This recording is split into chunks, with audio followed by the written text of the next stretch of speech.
Sejam bem-vindos a mais um episódio do meu canal aqui do YouTube. Meu nome é Guilherme Junqueiro, sou empreendedor, investidor e conselheiro, mas o que eu mais gosto de ser e fazer é ser professor, um educador. E hoje o tema vai ser de uma aula, uma verdadeira espécie de transformação que está acontecendo nos negócios, transformada em um novo conceito que eu vou trazer para vocês aqui em primeira mão. Só tenho feito isso em palestras exclusivas, em masterminds de infoprodutores gigantescos. Só quem viu isso foram essas pessoas, mas agora está na hora de democratizar o acesso a esse conteúdo e fazer você entender um novo conceito que, para mim, nos próximos 10 anos vai engolir boa parte das empresas, e quem não for um negócio que se encaixa nesse modelo, talvez vai ter muita dificuldade com crescer, com escalar e até mesmo vender sua própria empresa. O episódio de hoje a gente vai falar sobre o NASH. O que é NASH, Junqueira? É a sigla que junta negócios de escala híbrida. É a junção dessas três palavras. Negócios de escala híbrida basicamente não tem nada a ver com trabalho remoto, modelo de trabalho híbrido e nem mesmo sobre escala de trabalho.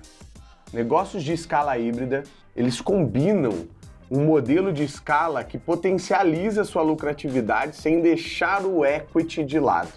Hoje, muitos dos negócios que começam a escalar escolhem pela opção 1 ou opção 2, mas eu vou te provar até o final desse episódio como dá para fazer a junção perfeita desses dois mundos. De um lado, infoprodutos, de outro lado, startups. O que é isso, Junqueira? Poxa, infoprodutos a gente já falou. Nosso primeiro episódio foi literalmente sobre infoprodutos, onde a gente trouxe ali o grande potencial que isso tem, né? O potencial de você transformar informação em produtos online que você pode vender. Seja um e-book, um curso, uma mentoria, uma imersão, e vários modelos de negócio foram criados em cima dessa venda do conhecimento. Então, esse mundo de infoprodutos, né, trouxe nos últimos 10 anos, se não me engano, uma evolução muito grande das potencialidades que ele pode ter, né? Uma informação transformada em um produto, mas que necessariamente a gente está falando de conhecimento, empacotado em modelos de negócios que são cada vez mais sofisticados por esse mercado. Só que do outro lado a gente tem muitas coisas ruins, como a gente disse no primeiro episódio aqui, sobre o fim dos infoprodutos. A alta dependência que isso gera, né? O nível de esforço que o expert tem que estar ali, a falta de longevidade, né? Muitos desses negócios têm voos de galinha ali e ele tem um lapso muito grande, às vezes, de crescimento, de estabilidade. Muita gente some nesse mercado, ganha grana, mas depois some. E aí o que a gente está agora tentando fazer e trazer, e esse conceito que eu criei foi justamente para tangibilizar isso, é como que eu tenho algo que prospere além do tempo, que consiga não depender tanto de uma pessoa física ou uma imagem dessa autoridade que está ali na frente, mas que também não perca toda a autoridade que gera lucratividade aqui do lado 1. Outro ponto muito importante é que os infoprodutos, eles têm uma característica de não ter liquidez, né, como empresa, porque eles até começam de um jeito muito imaturo, de um jeito muito desorganizado, falta um modelo de gestão, governança, de interpretar isso como empresa, até porque às vezes o expert, o especialista é só um grande artista, um grande comunicador, uma pessoa que detém o conhecimento técnico de uma área, mas não aprendeu necessariamente a ser gestor. Por isso surge a figura num primeiro momento do especialista, e agora a grande tendência é que esse especialista tenha um CEO para a sua empresa e ele esteja ali como um chairman, um conselheiro, né, presidente do conselho da sua própria empresa, porque ele, em geral, é o majoritário. Então, falando das coisas boas e ruins, a gente tem esse conceito dado do que é infoproduto, de quais são as coisas boas e ruins dele. Do outro lado, tem o que eu vivi nos últimos quase 15 anos no mundo de startups, que são as empresas que usam a base tecnológica para ter um alto potencial de crescimento. Só que de um lado, a gente tem também grandes desafios. Quando a gente está falando de um produto tecnológico, eu tenho que ter um investimento antecipado, seja curto e médio prazo, para construir um produto de tecnologia. Então pensa aí no iFood, pensa aí no Spotify. Antes de ter um monte de usuários e ser, né, uma tecnologia dominante, uma startup que ganhou muito mercado, ela teve que ir lá e construir o seu aplicativo, construir o seu serviço, construir um modelo de negócio, errar, acertar. Então, para isso acontecer, ela precisa de investimento, e esse investimento, ele é o que pauta no começo, né, o risco adquirido por um investidor, mas a possibilidade dele ter um retorno extraordinário lá na frente de, às vezes, mais de 10 vezes em 5 anos o retorno, assim como eu fiz e dei esse retorno para um retorno muito maior que isso, inclusive para alguns dos meus investidores que estavam comigo lá desde o início, né? Então, eu criei a minha startup, eu percorri uma trajetória de 5 anos e essa startup tinha uma dominância de plataforma e tecnologia, uma máquina de vendas previsível e escalável e uma metodologia educacional que realmente era transformadora e que garantia os resultados positivos no final. Você soma tudo isso, não é o Junqueira. Você soma tudo isso, é a Gama Academy. A Gama Academy é um grande ativo que foi comprado por um grupo bilionário. O que isso quer dizer? Quer dizer que uma startup é uma empresa feita para ser líquida, para ser liquidada em um determinado momento. Ela fica por muito tempo numa tentativa de construção, ela tem um risco inerente ao seu modelo de negócio, porque a gente está falando de inovação, de criar o amanhã, e às vezes esse amanhã ou está muito cedo, ou já passou da hora, ou você está num mar muito competitivo, um oceano mega vermelho, e quem tem grana às vezes comanda esse mundo. E você tem um potencial ali já inerente ao mercado de retorno de investimento. Então, os investidores, eles buscam startups proeminentes que têm um alto potencial para colocar dinheiro para depois tirar esse dinheiro.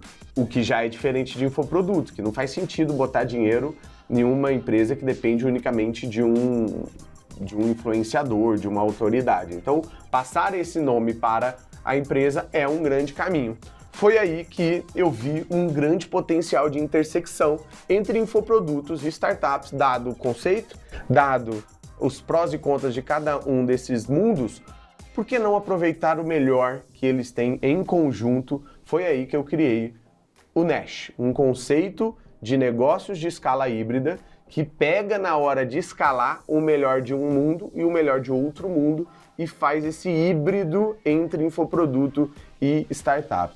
O híbrido entre a lucratividade de um braço educacional que qualquer empresa, seja você uma empresa mais tradicional, negócio real, ou você já começando com tecnologia, pode ter como diversificação de receita, pode não ser inclusive o seu core, mas você pode ter esse modelo dentro da sua empresa para ser uma unidade de negócio mega lucrativa, que é o mundo de educação. Nada melhor do que ser uma autoridade no que você já faz e poder ensinar isso, e ao ensinar, mais pessoas vão acreditar, né, dar o credencial para você, as credenciais para você que você é bom naquele assunto, e aí você passa a se tornar uma referência ainda maior.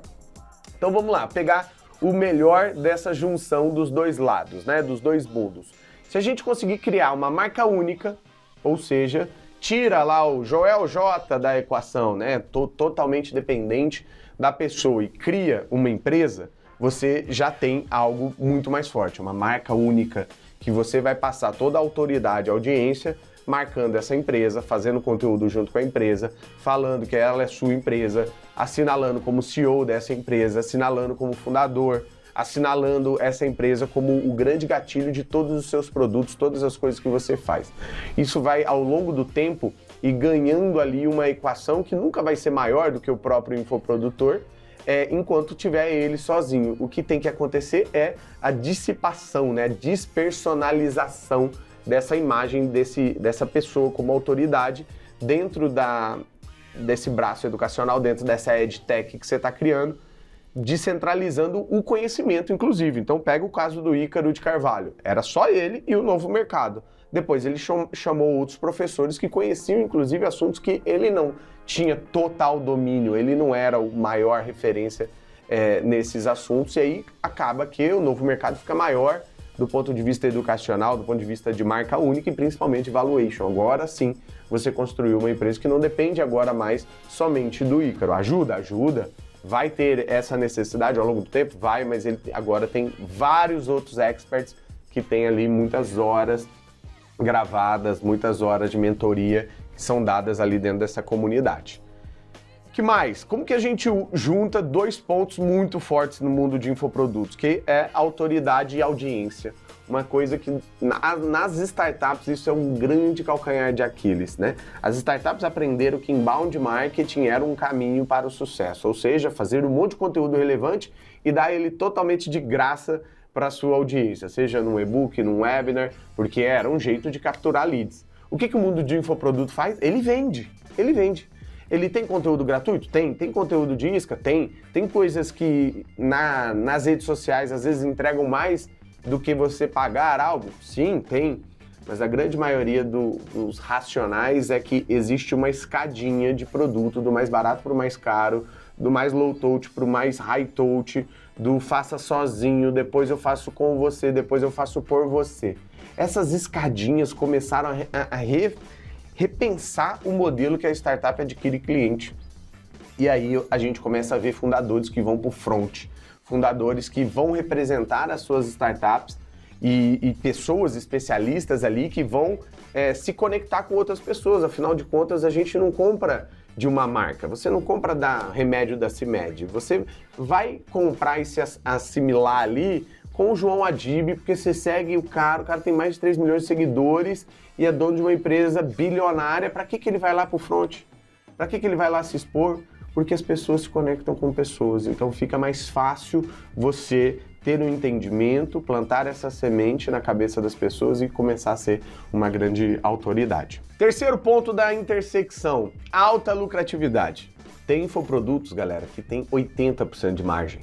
É bizarro, porque você está falando de algo que é construído a partir de uma montagem educacional que tem sim seus custos, inclusive muitos deles são antecipados, como custo de produção educacional, custo de aquisição de cliente, custo da equipe que é moldada ali para você fazer, por exemplo, um lançamento, mas ele traz ali uma potencial de retorno, de ROAS, né?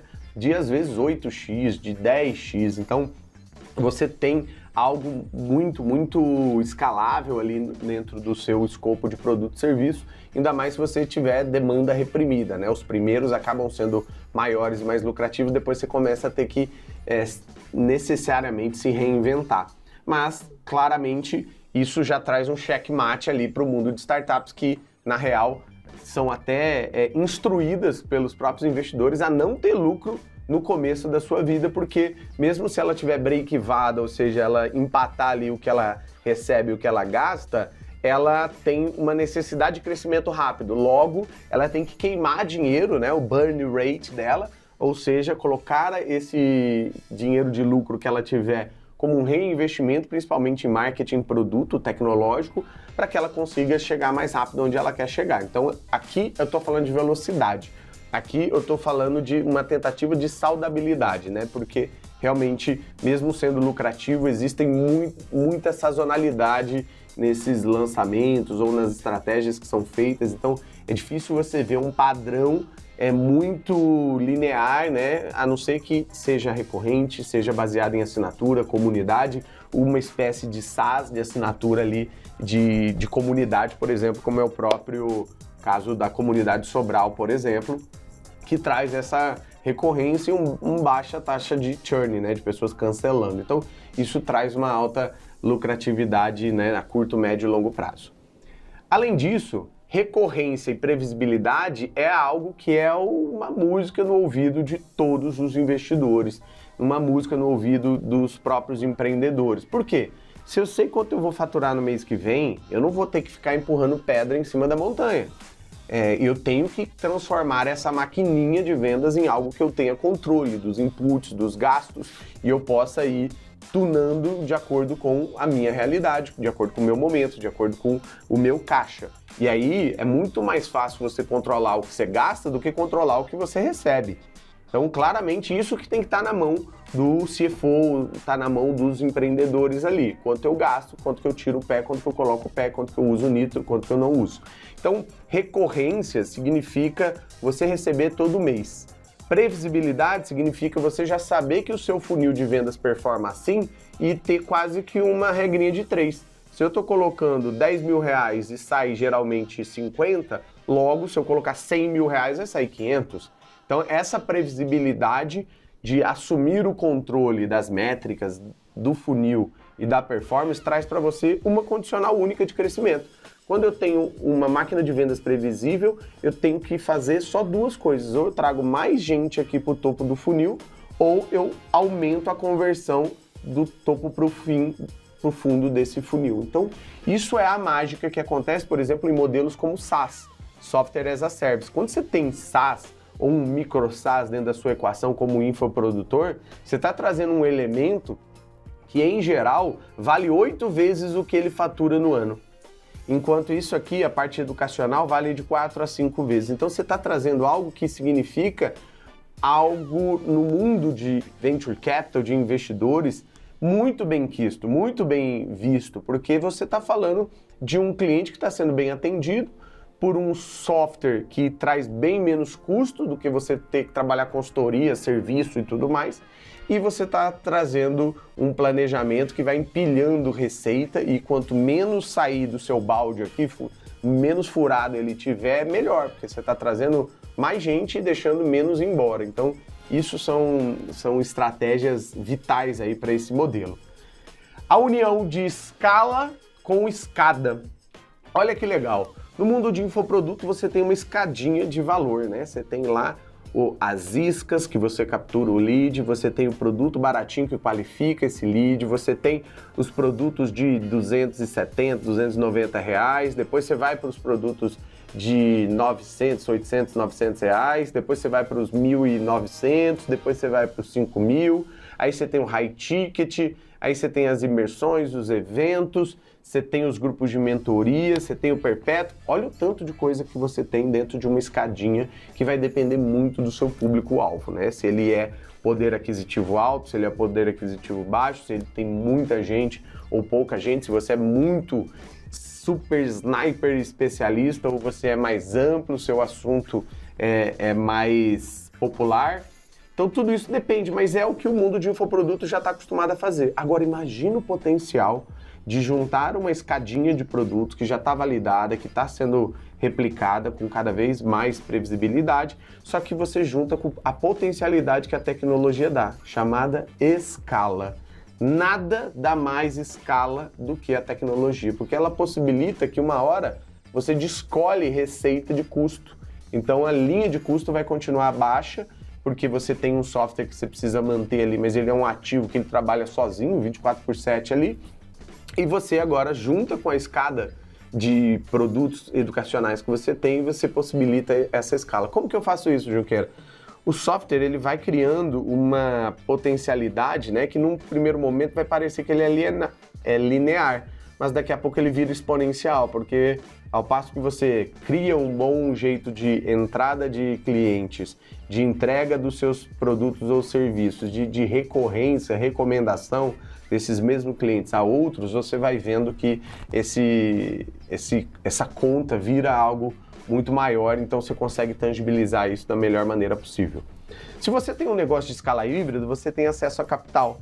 Veja a Fluency Academy, né? Captou aí milhões com a General Atlantic, um dos grandes fundos que compete lá no alto nível com a SoftBank, por exemplo, pelos melhores deals. Por que esse mesmo fundo de investimento chamado General Atlantic botou muito dinheiro agora na Cazé TV, na empresa, o grupo da Cazé TV? Porque ele está também dentro de um nicho ali de audiência e de autoridade, que cada vez mais vai criar uma escadinha de produtos e com a tecnologia cria uma escala, né, muito maior. Você também possibilita a liquidez via M&A ou via IPO, ou seja, você consegue vender a sua empresa através de um modelo de M&A, que é Merge and Acquisition, ou seja, eu posso me juntar com outra empresa ou ser adquirido por outra empresa, ou eu posso percorrer um caminho aí que o G4, por exemplo, está percorrendo de buscar crescer, se tornar cada vez maior em mais nichos ali, potencialmente indo para um IPO, por exemplo, lançando uma oferta pública da empresa, seja no Brasil ou seja nos Estados Unidos. Então, algo que torna a sua empresa, né, muito validada por muitos investidores, com acesso à compra e venda dessas ações na Bolsa de Valores. Isso é incrível. E aí, quando você está falando de se transformar, né, deixar de ser só um infoprodutor aí, um monte de nome de produto, passar a ter uma marca única, se tornar de fato uma edtech, ter tecnologia proprietária, sua própria plataforma, parar de construir castelo no terreno alugado dos outros, porque você fica vulnerável daquela taxa, daquelas ferramentas, de todas as movimentações que essa plataforma faz, você tem um valuation de 5 a 8 vezes a receita que você fizer. Então, digamos que você fez 10 milhões esse ano, você vai valer no mínimo 50 milhões se alguém quiser comprar você, porque você está falando de algo que tangibiliza um mercado que já valida isso, que já paga isso. Então, se você tiver outros elementos, eu já vi edtechs, por exemplo, que tem antecipação de recebível, que tem ali um quê de empréstimo para os seus alunos e tudo mais. Então, ele tem um braço meio fintech. Então, toda a receita gerada por essa unidade de negócio pode ser tradeada, pode valorizar a 8 vezes essa receita, enquanto a de educação aqui está sendo valorizado 5 vezes essa receita. Então, olha o potencial que o equity traz para você. E eu converso com muitos infoprodutores, eles nem sabem o que é equity. Ou quando sabem, estão sendo mal informados pelo mercado, que fica aí fazendo imersão de equity, mas que ensina que equity é só você distribuir um pouquinho do seu dinheiro em outras startups. Isso é legal, mas isso é diversificação de patrimônio. Não é necessariamente criar equity com o seu maior ativo, que é a sua empresa. Nada vai te dar mais dinheiro do que o ativo que você criou, que você fez crescer e que você pode vender um dia. Todos os investimentos que você vai dividir nos ovinhos em várias cestas ali, podem sim te dar um retorno, mas enquanto um dá muito certo, vários outros vão dar errado, ou vão andar de lado, ou você não vai ver mais a cor desse dinheiro. Por isso, empreender é uma coisa, investir é outra. Aqui eu estou falando com empreendedores. Então, acho muito legal para todos que estão vendo isso como uma grande oportunidade de investimento, mas falar de equity não é falar só de botar dinheiro em várias outras coisas e ter participação e ter outras empresas que você vai criando ao longo do caminho, porque isso inclusive vai te desfocar. O que eu estou falando de equity começa a trabalhar a sua empresa nesses pilares para se transformar no modelo Nash, que você de fato vai encontrar o equity no final do jogo ali e vai ter um potencial muito maior de ser uma empresa multimilionária do que o que você está fazendo hoje de 7, 8 ou 9 dígitos aí. Eu trouxe uma tabelinha também que aqui ela traz a cor verde como coisas boas. Vocês podem reparar que tanto do lado de infoproduto quanto do lado de startups tem coisas boas. E o que não está pintado de verdinho não é que não é bom, mas que potencialmente em competição com o outro lado, na outra coluna, ele acaba sendo mais vulnerável, ele acaba tendo um custo maior ou um desafio maior, tanto de escala quanto de modelagem de negócio, tá? Então aqui, ó, eu queria destacar esses 3 itens que tem a setinha aqui. Canal de aquisição de cliente para infoprodutores, apenas redes sociais e majoritariamente tem sido feito via Instagram, alguns já usam TikTok, mas uma pergunta que não quer calar. Por que infoprodutor não tem LinkedIn? Olha que bizarro. Infoproduto acaba não indo para o mercado B2B, porque ele depende de uma compra por impulso, uma compra por copy, que vai vender para ele ali uma grande promessa, e todos os momentos que isso virar, né, uma necessidade ali de contestação, de prova, de entrega de valor, você vai ver que tem até as garantias ali que fazem que você tenha menos medo de passar o cartão e comprar, porque daqui a 7 dias você vai poder ter esse dinheiro de volta.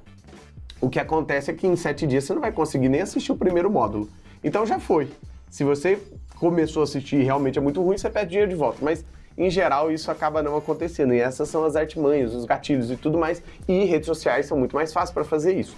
Enquanto os canais de aquisição que as startups utilizam são baseados em diversos canais que são combinados, que o framework mais utilizado das startups é o Bullseye Framework, que é ancorado por um modelo de entrega infinita ali, que chama Flywheel, que junta o modelo de negócios com o modelo de canais. Então, pesquisa aí no Google Bullseye Framework, você vai ver, editor, coloca aí uma fotinha do que é esse olho de touro que distribui ali um monte de canais, quase 20 potenciais canais que você tem, mas que para cada estratégia você vai otimizando e escolhendo 3 ali que vão ancorar uma estratégia que é sinérgica. Eu junto PR com Ads e com Social Proof, por exemplo, para fazer uma estratégia magnética que capte mais clientes. Então ambas estão ali juntas, né? Mas que não se ancoram somente a depender de um grande canal. Outra coisa, gestão. Há muita dependência e escravidão digital dentro do modelo de infoproduto. Enquanto startups, necessariamente desde o dia zero, pelo fato de precisarem de capital e elas terem que ter diligência, governança, organização, elas já crescem de uma maneira muito mais estruturada, um modelo realmente como empresa e não como um monte de aventura, freela, paquistanês fazendo um sitezinho aí para mim, as landing page. Então, isso tem que ser algo que o mundo de infoproduto aprenda a fazer também. E por fim ali, exit. O que é exit? É a saída. Não tem fim do jogo para o mundo de infoprodutos. Já no mundo de startups tem, você pode comprar ou ser comprado. Esse é o fim do jogo. Então, todos os infoprodutores que conseguirem se transformar em edtechs, usarem esse modelo do Nash para crescerem, vão conseguir se dar bem nesse sentido. Nossa, Junqueira, você falou um monte de conceito, mas vamos aos cases.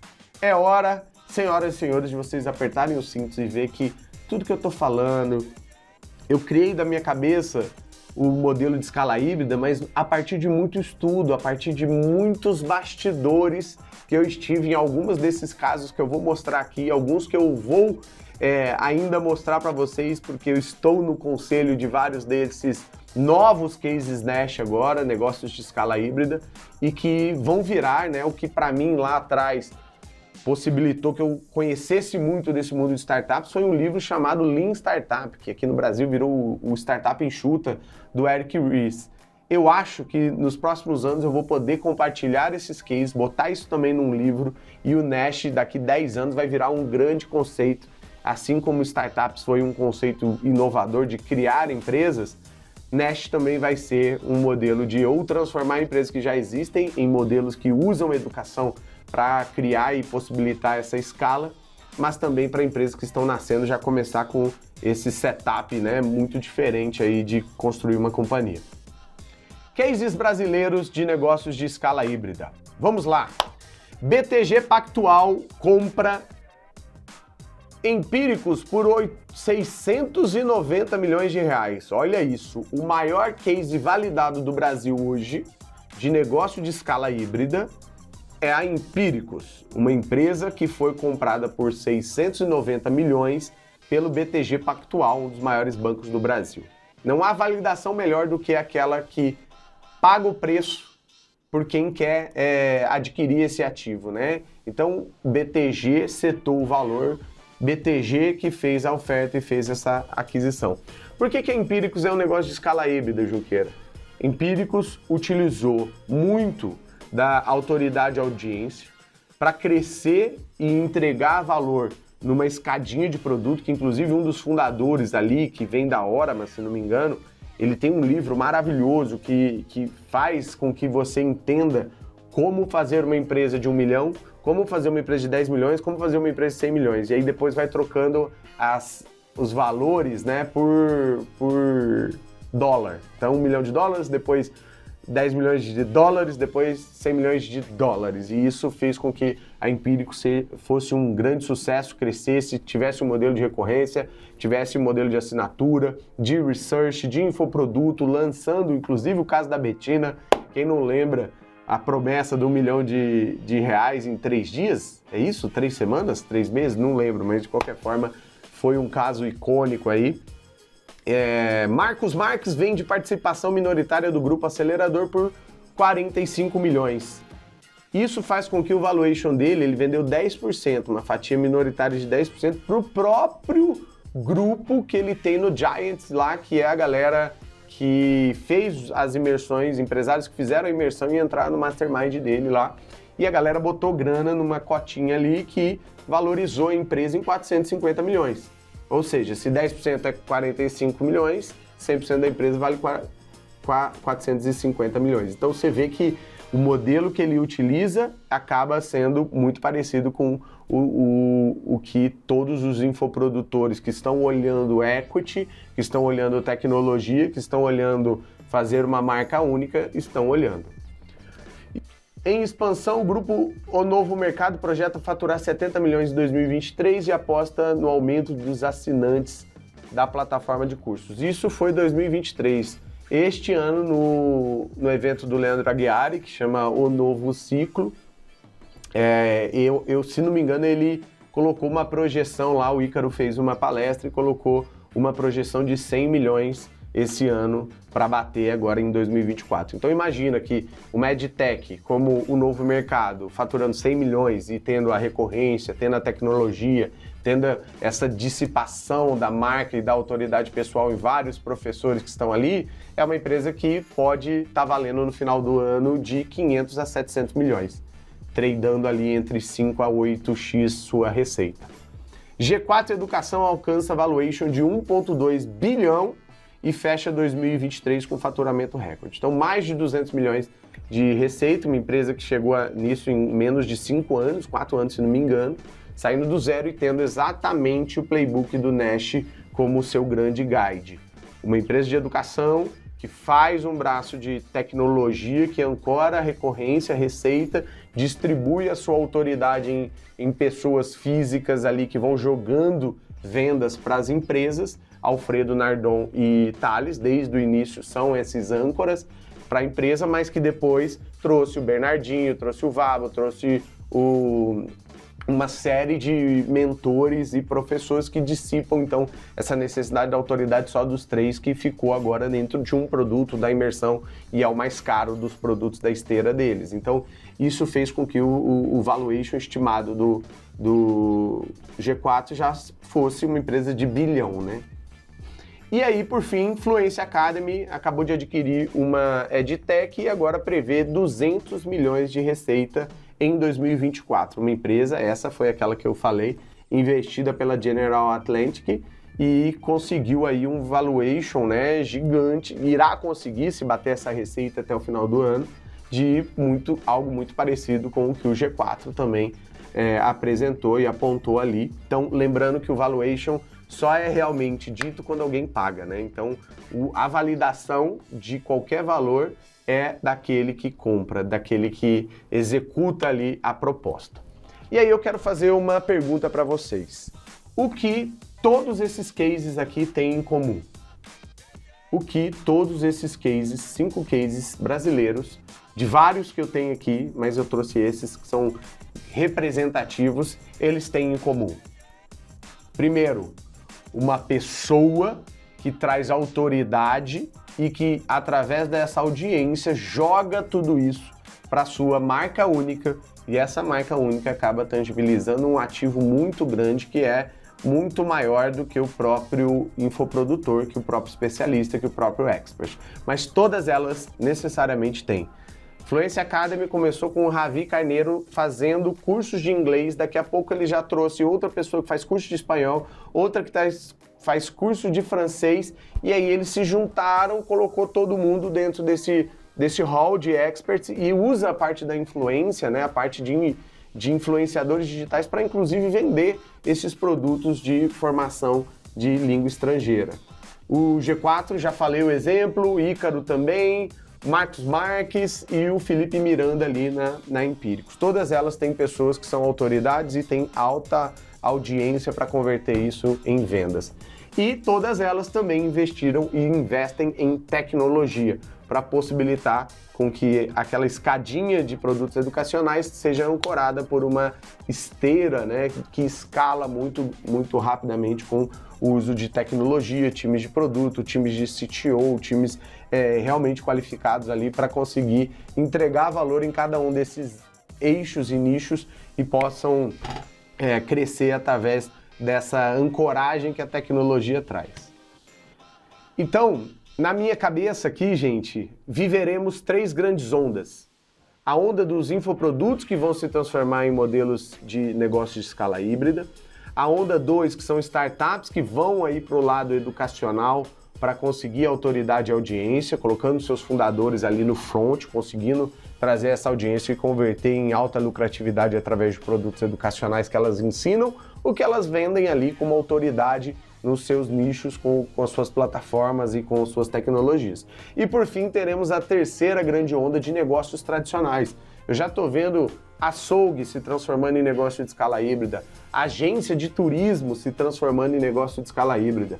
Fundadores dessas empresas que vão para o front, trazem um conteúdo educacional muito forte, formam pessoas, sejam para contratar, seja para gerir, seja para expandir os seus negócios, serem franqueados do seu negócio e estão conseguindo fazer múltiplos dígitos através desse modelo que chama Nash, negócio de escala híbrida. Eu vou passar rapidamente aqui, mas eu convido todos vocês para explorarem um pouco melhor a criação que eu estou fazendo na minha comunidade chamada Nash, que traz ali para todo mundo 3 grandes pilares, né? Que eu conceituei aqui em ativos, alavancas e escala, né? São 3 blocos em cada um desses 3 pilares que trazem ali um diagnóstico realmente e um mapa que depois se transforma em algo em movimento, vocês vão ver no próximo, na próxima tela aqui. E eu preciso ter ativos de comunidade de conteúdo e monetizar esses ativos, para que eu tenha, então, alavancas que são baseadas na influência, né, nessa autoridade, mas que também vão possibilitar com que um time profissional e governança faça com que isso aconteça sem depender somente de uma pessoa e cause uma entrega de valor que vai ser percebida através do NPS, do CSAT e vai causar uma retenção desses clientes, uma recorrência e uma recomendação cada vez maior desses clientes. Com isso feito, vamos para o terceiro grande bloco, que é escalar. Como que eu uso tecnologia para fazer isso? Como que eu financio essa tecnologia através de captação de investimento, inclusive, tangibilizando esse equity, já marcando posição ali, né? Porque o investidor não é somente para grana. Eu fui falar com um infoprodutor que fez 128 milhões em 45 dias. Ele não se importa muito com o mundo de venture capital, não se importava muito com captar dinheiro, porque ele tem dinheiro, tem uma lucratividade gigante, ele mesmo pode financiar o desenvolvimento dessa tecnologia, mas em um determinado momento da vida de uma empresa de educação, e principalmente que está vindo do mundo de infoproduto, que não era muito bem visto por esse mercado, ela precisa de uma chancela, ela precisa de um endosso e trazer um fundo de investimento que tem reputação, que vai fazer uma due diligence, que comprova que aquele negócio é um negócio sólido, ele te ajuda muito mais do que no dinheiro, ajuda na reputação. E isso é algo muito importante de se pensar. E por fim, como que eu multiplico a minha grana, né? Eu coloquei muito esforço e tempo para criar uma empresa e depois para multiplicar tudo que eu criei, eu consigo ter múltiplos através do equity, criando um modelo que possa ser vendido e você tenha liquidez, tenha endgame no final do seu jogo, tá? Transformei, então, todas aquelas perguntas em um diagnóstico, agora eu faço um plano de ação. Quais são os produtos que você tem aí de aquisição? Quais são os workshops? Anota aí. Quais são os cursos? Anota aí. Quais são as lives? Anota aí. Como que eu faço a conversão disso, né? Desses primeiros produtos, quanto que eu levo para os outros produtos? Você tem outros produtos dentro dessa escadinha? Como que você faz retenção dessa galera? Como que você faz eles trazerem outros clientes? Como que agora eu começo a transformar isso em uma marca única, em uma edtech, e coloco isso numa esteirinha de tecnologia, né? Eu vou fazendo isso no braço aqui de startups. E por fim, os 2 últimos pontos que tem a ver com captação de investimento para marcar posição ou para captar grana para financiar o desenvolvimento da sua tecnologia e como que eu faço a liquidez disso tudo, como que eu coloco isso em prol, né, de fazer girar e algum outro player continuar. Então, todos esses detalhes eu trato na minha mentoria para infoprodutores, empreendedores de startups ou pessoas que têm negócios tradicionais, mas que querem seguir todo esse roteiro de negócio de escala híbrida, com sessões quinzenais, com encontros ali dentro dessa comunidade que possibilitam isso, e no final eu vou deixar o link aqui para vocês. E antes de terminar esse vídeo, a pergunta que não quer calar. Quem é o maior player do mercado digital, do marketing digital no Brasil? Seria Thiago Finch? Pablo Marçal? Ícaro de Carvalho? Érico Rocha? Paulo Vieira? Joel J? Thiago Nigro? Wendel de Carvalho ou Flávio Augusto? Vou dar 2 segundos aí para vocês pensarem, hein? 1, 2. Já tem a resposta? É óbvio que você sabe. O maior player do mercado digital, do marketing digital brasileiro, se chama Hotmart. Gente, a frase é clássica e às vezes até clichê, mas na corrida do ouro quem realmente ganhou muito dinheiro foi quem vendeu pá, foi quem fez a empresa de calça jeans. Então, percebam que aqui está o grande vencedor, né? Quem alavancou e possibilitou que esses negócios existissem. A Hotmart é a plataforma de marketing digital que lá atrás visualizou isso, se transformou também numa fintech que tem um meio de pagamento e hoje cobra 10% de tudo que você vender ali e acaba se tornando uma sócia relevante sua ali na venda desses produtos e serviços, e é fundamental para quem está começando, porque de fato você depende de algo que já tem todas as funcionalidades, é plug and play, não justifica você gastar uma grana para criar algo seu. Agora, se você já chegou num determinado tamanho que você tem a possibilidade de investir em tecnologia, trazer para dentro, fazer do seu jeito, colocar diferenciais competitivos e atributo ali de diferenciação dentro de uma plataforma, você começa a criar o equity para você mesmo. Então, aqui não é uma crítica a uma empresa que já passou de 10 bilhões em vendas e vale aí mais de 2 bi, é uma unicórnio brasileira, um grande orgulho, né, que está ali dentro dessa área mais fintech do que a edtech em muitas vezes por conta do transicional, mas fica a reflexão da gente pensar sempre nos blind spots que qualquer mercado nos traz, e eu quero convidar vocês para terem cada vez mais esses insights, mais profundidade, aulas específicas sobre todos esses itens que eu falei ali, não só no Canvas, mas análise, estudo de caso, imergir realmente em como que o infoprodutor que agora já fez os seus 6, 7 dígitos pode migrar para um modelo de escala híbrida e como que eu posso ser seu mentor e ajudar você nessa jornada, seja um infoprodutor, um empreendedor de startup, ou um empreendedor mais tradicional de economia real. Entre você também para a comunidade Nash. Vou deixar o link aqui embaixo desse vídeo, vai ser um prazer ter vocês com a gente nessa grande comunidade que reúne empreendedores de altíssimo calibre e que a gente vai fazendo essa evolução e esses encontros juntos para possibilitar com que esses negócios virem com altíssimo potencial, né? Eles realmente sejam negócios milionários e bilionários aí ao longo do tempo. Espero que vocês tenham gostado desse episódio. Não esquece de curtir, de comentar, de compartilhar esse vídeo e principalmente se inscrever aí no canal se você chegou até aqui. Quero aí que você esteja sempre sabendo em primeira mão de todos os episódios que a gente vai ter aqui. Valeu, galera. Até mais. Até o próximo.